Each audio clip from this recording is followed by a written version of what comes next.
한국은 미국 없으면 바로 끝나는 나라다. 런던 킹스 칼리지 강연장에서 실제로 나온 그 말에 저는 숨이 멎는 줄 알았습니다. 그날 밤 외삼촌의 유품 상자 속에서 발견한 건 1960년대에 만들어진 군사 AI 프로젝트 케이오르페우스. 믿기 힘들겠지만 그 문서엔 한국이 미군 없이도 스스로를 지킬 수 있는 전략이 담겨 있었죠. 50년 전 이미 모든 걸 준비한 한 남자의 침묵. 그리고 이제 그 침묵이 말하고 있습니다. 가장 두려운 나라는 말 없는 나라다. 그 군사 프로젝트에는 어떤 전략이 있었을까요? 지금 바로 확인해 보시죠. 시청을 멈추지 마세요. 이 이야기는 당신이 알고 있던 한국을 완전히 뒤집을 겁니다. 잠깐, 구독과 좋아요는 누르셨나요? 안 누르셨다면 지금 바로 눌러주세요. 저는 런던 킹스 칼리지 강당에 앉아 장 샤를 교수의 강연을 듣고 있었습니다. 유럽에서 가장 영향력 있는 안보 전문가라는 그 사람의 입에서 나온 말은 충격적이었죠. 한국은 미국 없으면 끝난다. 그 순간 심장이 쿵 내려앉았습니다. 박사과정 유학생으로서 그의 말에 반박하고 싶었지만 근거가 부족했어요. 다른 한국 학생들도 고개를 푹 숙인 채 침묵할 뿐이었습니다. 강연이 끝나고 숙소로 돌아온 저는 우연히 외삼촌의 유품 상자를 정리하게 됐어요. 몇 달 전 갑작스럽게 돌아가신 외삼촌은 국방과학연구소에서 오래 근무하셨던 분이었습니다. 상자 맨 아래에서 발견한 누런 파일 하나가 눈에 들어왔죠. 극비 도장이 찍힌 그 문서는 1960년대 말에 작성된 것이었습니다. AI 시뮬레이터 프로젝트 케이오르페우스. 순간 숨이 멎는 듯 했어요. 60년대의 AI라니요? 호기심에 밤새 문서를 읽었습니다. 박정희 정부 시절 한국군이 미군 의존도를 낮추기 위해 극비리에 추진했던 프로젝트였어요. 그 시대의 컴퓨터로 전쟁 시나리오를 시뮬레이션한다는 발상 자체가 혁명적이었죠. 다음 날 아침, 저는 장 샤를 교수에게 이메일을 보냈습니다. 교수님, 한국의 국방 시스템에 대해 더 논의하고 싶습니다. 예상대로 그는 관심을 보였어요. 커피숍에서 만난 저는 조심스럽게 케이오르페우스 이야기를 꺼냈습니다. 허튼 소리 마세요, 이서윤 씨. 그 시대에 한국이 그런 기술을 가질 리 없어요. 장 샤를의 비웃음 섞인 반응이 예상했던 그대로였습니다. 직접 확인해 보시겠어요? 저는 파일 사본을 건넸죠. 그날 밤 장 샤를에게서 전화가 왔습니다. 목소리가 떨렸어요. 당신 외삼촌이 누구였죠? 그제야 저는 외삼촌이 단순한 연구원이 아니었음을 직감했습니다. 케이오르페우스는 무산된 줄 알았던 한국 최초의 군사 AI 시스템이었고 외삼촌은 그 핵심 개발자였어요. 서랍을 열어 외삼촌의 사진을 다시 보았습니다. 항상 말씀이 적으셨죠. 서윤아, 가장 강한 사람은 자신의 힘을 드러내지 않는 사람이다. 그 말의 의미를 이제야 이해할 것 같았습니다. 저는 결심했어요. 이 비밀을 끝까지 파헤쳐 보겠다고요. 한국이 정말 미국 없이 끝날 나라인지 아닌지를 증명하기 위해서 말이죠. 서울로 돌아온 저는 국방연구소 민간자문위원으로 위촉되었습니다. 장 샤를 교수의 추천이 결정적이었죠. 당신 외삼촌의 업적을 더 알아봐야 합니다라는 그의 말이 아직도 귓가에 맴돌아요. 연구소에 첫 출근하던 날, 긴장감이 온몸을 휘감았습니다. 과연 K-오르페우스의 흔적을 찾을 수 있을까요? 이서윤 박사님, 이쪽입니다. 김태우 팀장이 저를 맞이했습니다. 그는 외삼촌의 옛 동료였죠. 사실 당신이 오길 기다렸어요. 이 프로젝트는 당신 외삼촌이 평생을 바친 일이니까요. 김태우 팀장은 저를 지하 3층 보안구역으로 안내했어요. 3번의 생체인식 확인을 거친 후에야 들어갈 수 있는 공간이었습니다. 그곳에는 오래된 서버실이 있었고 한쪽 벽에는 외삼촌의 사진이 걸려 있었어요. 이 사람이 케이오르페우스의 아버지입니다. 그날부터 저는 외삼촌의 연구 자료를 하나하나 살펴보기 시작했죠. 1968년 북한 특수부대가 청와대를 습격했을 때 외삼촌은 충격을 받았다고 합니다. 그때 처음으로 한국이 스스로를 지켜야 한다는 생각을 했다고 기록되어 있었어요. 당시 우리에겐 컴퓨터 자체가 귀했습니다. 김태우 팀장의 말이었죠. 그런데 외삼촌은 미국 유학 시절 배운 초기 AI 기술을 가져와 군사 전략에 적용하려 했어요. 미친 짓이라고 다들 비웃었죠. 외삼촌의 노트에는 놀라운 내용이 가득했습니다. 그는 당시 최첨단이었던 IBM 메인프레임을 개조해 한반도 전쟁 시나리오를 돌렸어요. 수천 가지 변수를 입력하고 최적의 방어 전략을 도출했습니다. 그 결과물이 K-오르페우스였죠. 저는 장샤를 교수에게 매일 발견한 내용을 공유했어요. 처음엔 반신반의하던 그도 점차 충격에 빠졌습니다. 이건 냉전 시대 군사 AI의 선구자적 시도예요. 미국보다 앞섰을 수도 있어요. 가장 놀라운 발견은 외삼촌이 남긴 마지막 메모였습니다. K-오르페우스는 완성되었다. 그러나 아무도 알아서는 안 된다. 전략적 침묵이 우리의 가장 큰 무기다. 그 순간 저는 이해했어요. 외삼촌이 왜 평생 자신의 업적을 숨겼는지를요. 오르페우스 데이터베이스를 복원하는 작업은 쉽지 않았습니다. 50년 전 코드를 현대 시스템에서 돌리기 위해 밤낮 없이 작업했죠. 마침내 성공했을 때 저는 눈물을 흘렸어요. 화면에 나타난 첫 시뮬레이션은 한반도의 3D 지형이었습니다. 서윤 박사, 이것 좀 봐요. 연구팀 막내인 지연이 흥분된 목소리로 불렀습니다. K9 자주포의 스펙이 여기 있어요. 그런데 이건 K9이 개발되기 30년 전 데이터예요. 저는 믿을 수 없는 광경을 목격했습니다. 외삼촌의 AI는 미래 무기 체계를 예측했어요. K9 자주포, 현무 미사일, FA-50 전투기까지. 놀랍게도 실제 개발된 무기들의 성능과 90% 이상 일치했습니다. 오르페우스는 단순한 시뮬레이터가 아니었어요. 그것은 미래를 내다본 예언자였죠. 전략적 침묵. 외삼촌의 노트에 반복적으로 등장하는 이 문구의 의미가 드러났습니다. 누구도 한국이 얼마나 강한지 정확히 알면 안 된다는 뜻이었어요. 적에게는 과대평가되고 동맹에게는 과소평가되는 것이 최선의 전략이었죠. 그래야 억제력이 생긴다고 외삼촌은 믿었습니다. 장샤를 교수는 매일 밤 화상통화로 저의 발견을 듣고 분석했어요. 이서윤, 이건 국제안보 이론을 뒤집을 수 있는 발견입니다. 당신 외삼촌은 천재였어요. 저는 곧 충격적인 사실을 발견했습니다. 현재 한국군의 작전 계획 중 상당수가 오르페우스의 예측과 일치했어요. 누군가 이 데이터를 계속 활용해왔다는 증거였습니다. 외삼촌은 공식적으로 인정받지 못했지만 그의 유산은 살아있었어요. 칠흑 같은 어둠 속에서도 적을 명중시키는 법을 알려주마. 외삼촌의 일기장에 적힌 문구였습니다. 그는 한국이 미국의 도움 없이도 스스로를 지킬 수 있는 방법을 연구했어요. 실제 전쟁이 아닌 치밀한 준비와 억제력으로 평화를 유지하는 법을요. 저는 자료실에서 외삼촌의 사진들을 더 찾아냈습니다. 박정희 대통령과 함께 찍은 사진도 있었어요. 그러나 공식 기록에는 그의 이름이 거의 등장하지 않았죠. 의도적으로 지워진 흔적이었습니다. 그날 밤 저는 깨달았어요. 외삼촌은 한국의 미래를 50년 전에 설계한 사람이었습니다. 그는 자신의 이름이 역사에 남기를 원하지 않았어요. 결과만을 바랐죠. 강하고 독립적인 한국, 그것이 그의 꿈이었습니다. 연구소 지하실에서 발견한 비밀 데이터베이스는 충격적인 내용을 담고 있었습니다. 외삼촌은 동맹 부재 시나리오라는 폴더에 수십 가지 전쟁 시뮬레이션을 저장해 두었어요. 미군이 완전히 철수한 상황에서 한국이 단독으로 방어할 수 있는지를 분석한 자료였죠. 이걸 실행해봐야 합니다. 저는 김태우 팀장에게 제안했습니다. 그는 잠시 망설이다 고개를 끄덕였어요. 위에서 알면 난리 날 텐데. 그래도 해봅시다. 현대 슈퍼컴퓨터의 오르페우스 프로그램을 구동시켰습니다. 모든 변수를 현재 상황에 맞게 업데이트했어요. 북한과 주변국의 최신 군사력, 한국의 국방 예산, 그리고 가장 중요한 변수 미군 주둔 병력 0명. 시뮬레이션이 돌아가는 동안 연구팀 모두 숨죽여 지켜봤어요. 72시간 후 결과가 나왔습니다. 화면에 나타난 결론은 단 한 문장이었죠. 자체 방어 가능. 단, 국민 동원 태세 필수. 믿을 수 없군요.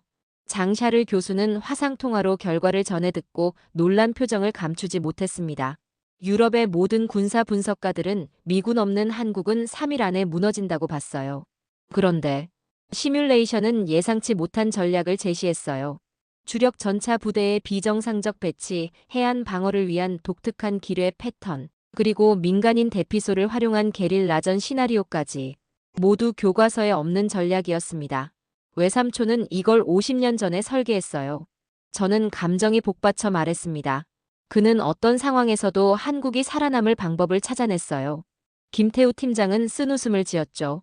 70년대 미국이 철수한다고 했을 때 모두 패닉에 빠졌어요. 그러나 당시 국방부 일부는 의외로 침착했죠. 이제 그 이유를 알겠어요. 저는 밤새 보고서를 작성했습니다. 케이오르페우스의 발견과 분석 결과, 그리고 그것이 현대 한국 국방에 미친 영향까지. 완성된 보고서를 보며 저는 망설였어요. 이 내용을 공개해도 될까요? 이것은 한국의 가장 큰 비밀이자 강점이었으니까요. 상부의 보고서를 제출하기 전 저는 외삼촌의 사진을 다시 한번 바라봤습니다. 그는 미소 짓고 있었어요. 마치 이제 알겠지? 라고 말하는 것 같았죠. 저는 결심했습니다. 이 진실은 알려져야 했어요. 한국인들은 자신의 나라가 얼마나 강인한지 알 권리가 있었으니까요. 보고서 제출 후 일주일간 아무런 반응이 없었습니다. 저는 초조하게 국방부의 연락을 기다렸죠. 마침내 최 차관의 호출을 받았을 때 저는 가슴이 두근거렸어요. 그러나 그의 사무실에 들어서자마자 분위기가 심상치 않음을 직감했습니다. 서윤 박사, 보고서 잘 봤습니다. 최 차관은 창밖을 바라보며 말했어요. 훌륭한 연구지만 공개는 어렵겠습니다. 상부의 결정이에요. 왜죠? 이건 국민들이 알아야 할 중요한 사실입니다. 제 목소리가 떨렸습니다. 최 차관은 한숨을 쉬었어요. 국제관계는 복잡합니다. 우리가 자체 방어 능력을 강조하면 미국은 주한미군 철수 명분으로 삼을 수 있어요. 중국도 우리를 더 위협적으로 볼 테고요. 사무실을 나오며 저는 분노가 치밀었습니다. 장샤를 교수에게 즉시 전화했어요. 교수님, 정부가 보고서를 묵살하려 합니다. 예상했던 일이에요. 그의 목소리가 침착했습니다. 이서윤, 유럽 언론에 이 사실을 알리는 건 어떨까요? 제가 도와드릴 수 있어요. 저는 망설였습니다. 국가 기밀을 해외에 유출하는 건 배신 행위일 수도 있었어요.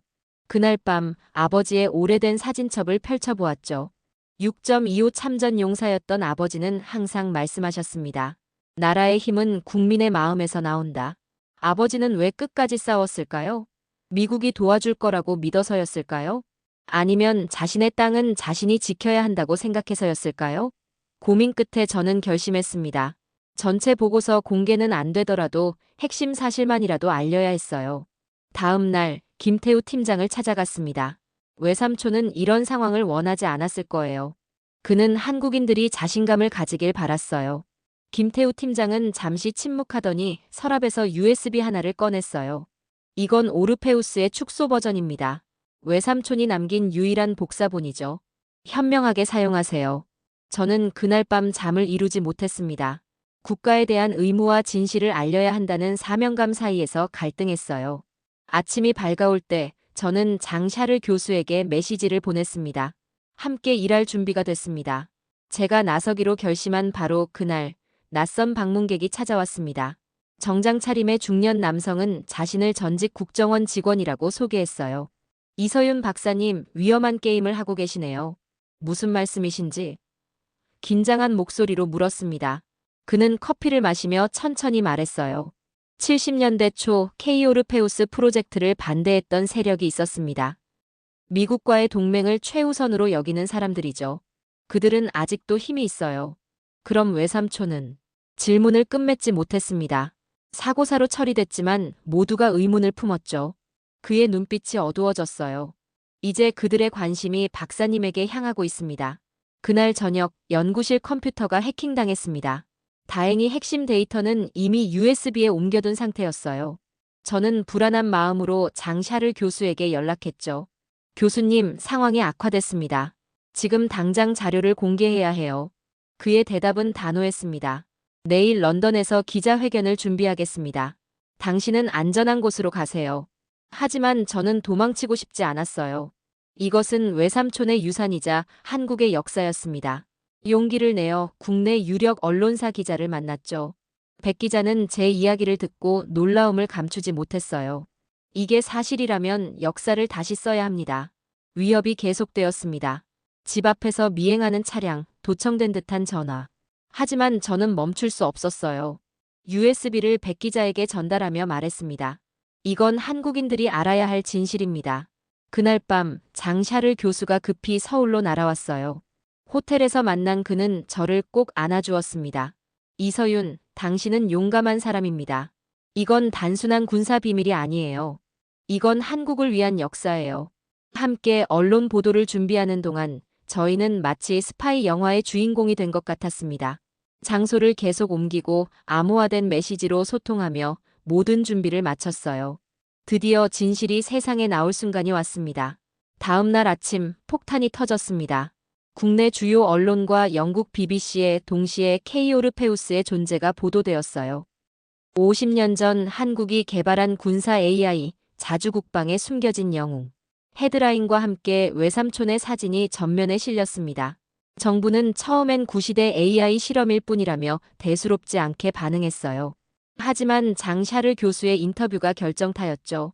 내 학문적 양심을 걸고 말하건대 K-오르페우스는 당시 미국의 군사 시뮬레이션보다 앞서 있었습니다. 한국은 스스로 생각하는 것보다 강합니다. 백 기자의 후속 보도는 더 충격적이었습니다.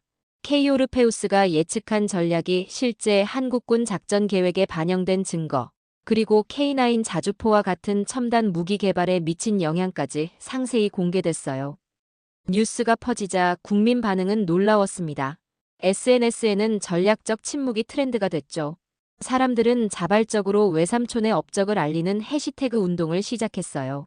젊은 세대들조차 갑자기 국방에 관심을 갖기 시작했습니다. 군 복무 중인 한 병사는 SNS에 이렇게 썼어요. 오늘부터 훈련이 다르게 느껴집니다.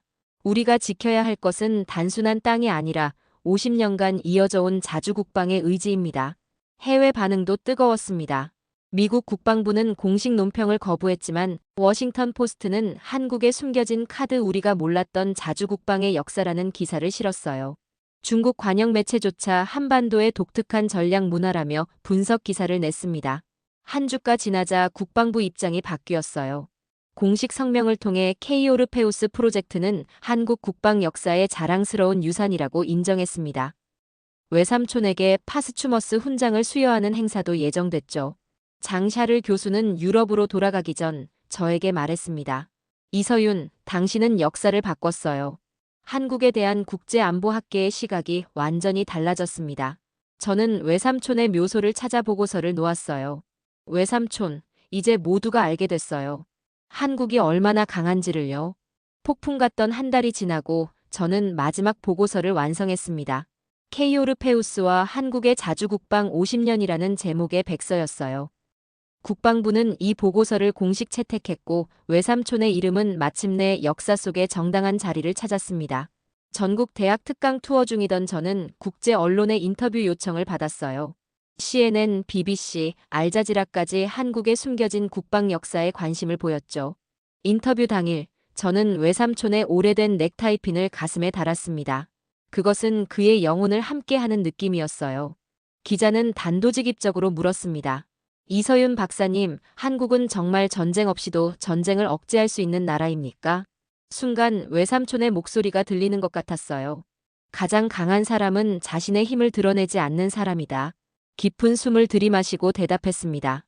우리는 말이 아니라 준비로 증명합니다. 한국의 진짜 힘은 눈에 보이는 무기가 아니라 보이지 않는 전략에 있어요. 외삼촌은 그걸 50년 전에 알았습니다. 그날 저녁 장 샤를 교수가 전화로 축하 인사를 전했습니다. 완벽한 인터뷰였어요. 유럽 안보 전문가들 사이에서 한국에 대한 인식이 완전히 바뀌고 있습니다. 다음 달 유럽 안보 회의에 초청받은 저는 서울 공항에서 장 샤를 교수를 만났어요. 그는 유럽으로 돌아가는 길이었죠. 공항 라운지에서 그가 마지막으로 건넨 말이 아직도 귓가에 맴돕니다. 이서윤, 당신이 증명했어요. 가장 두려운 나라는 조용한 나라입니다. 한국처럼 말이죠. 비행기를 타기 전 저는 창밖으로 서울의 스카이라인을 바라봤어요. 이 도시 아래에는 50년간 이어진 조용한 결의가 흐르고 있었습니다. 그 어떤 외침보다 강한 침묵의 힘이었죠. 오늘도 국방연구소에서는 케이오르페우스의 후속 버전이 돌아가고 있을 겁니다. 우리의 존재 자체가 억제력인 나라, 세계 어느 곳에서도 자유롭게 국기를 흔들 수 있는 나라를 만들기 위해 외삼촌이 시작한 여정은 계속되고 있어요. 외삼촌이 남긴 마지막 메모를 떠올립니다. 서윤아, 진정한 힘은 그것을 사용하지 않아도 되는 데서 온다. 한국은 조용히 강해져야 한다. 제 이야기를 들어주셔서 감사합니다. 여러분도 이제 알게 되셨죠? 한국은 결코 미국 없이 끝날 나라가 아니라는 사실을요. 우리는 우리 자신의 운명을 스스로 개척해 나갈 수 있는 나라입니다. 외삼촌이 그랬던 것처럼 조용히 그러나 강인하게 말이죠. 오늘의 사연은 어떠셨나요? 재미와 감동이 있었다면 구독과 좋아요 부탁드립니다. 감사합니다.